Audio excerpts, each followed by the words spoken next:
નમસ્કાર મિત્રો, જય મહાદેવ, જય શ્રી કૃષ્ણ, સર્વને જય શ્રી રામ.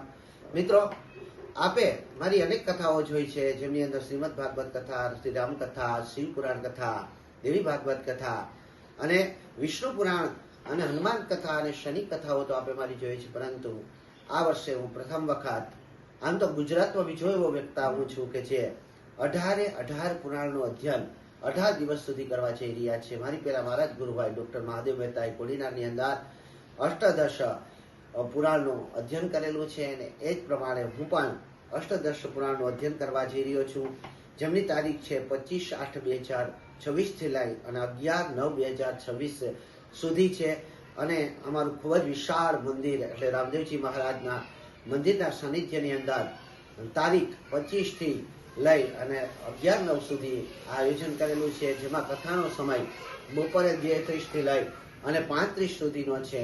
અને પોથી યાત્રા 25 તારીખે બપોરે 1 કલાકે અમરેશ્વર મહાદેવથી લઈ ગામના દેવાલયોમાં થઈ અને રામદેવજી મહારાજના સાનિધ્યમાં પહોંચશે. અને આ અવસરે આપ સર્વને ભાવભર્યું આમંત્રણ છે અને આપ સર્વની કથા સમજી, સર્વ સનાતનીની કથા છે એવું સમજી ને આપ સર્વ પધારો એવું હું હૃદયથી વિચારું અને હૃદયથી આપને આમંત્રણ આપું છું. કારણ કે સર્વ ધર્મ સનાતનનો પ્રચાર એ માત્ર અમારો જ નહીં, પરંતુ આપનો પણ હેતુ હોવો જોઈએ, આપનો પણ લક્ષ્ય હોવો જોઈએ કે સનાતન ધર્મનો પ્રચાર કરવો જોઈએ.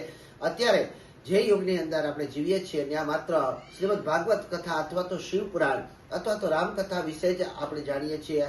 બાકી 18 પુરાણો જેને વેદવ્યાસજીએ આપણા માટે લખ્યા છે અને વેદવ્યાસજીઓએ તેનું વિભાજન કર્યું છે એને આપણે જાણતા નથી. તો અહીંયા 18 પુરાણનું પૂર્ણ રીતે તો આપણે અધ્યયન ન કરી શકીએ, પરંતુ એ 18 પુરાણની અંદર શું આવે છે અને એ 18 પુરાણ આમના વિષયથી આપણે શું જ્ઞાન મેળવી શકીએ, ધર્મ એટલે શું, જ્ઞાન એટલે શું, વૈરાગ્ય એટલે શું, કર્મ એટલે શું, આ સર્વત્રનું સંક્ષિપ્તની અંદર 3 કલાકનું અધ્યયન રોજ માટે થવા જઈ રહ્યું છે. એમની અંદર રોજ એક પુરાણનું અધ્યયન કરવામાં આવશે, તો અવશ્ય ચૂકશો નહીં, કારણ કે આવો મોકો વારંવાર આપણે મળવાનો નથી અને તમામ સુવિધા સાથે શ્રેષ્ઠ રીતે આયોજન થયું છે.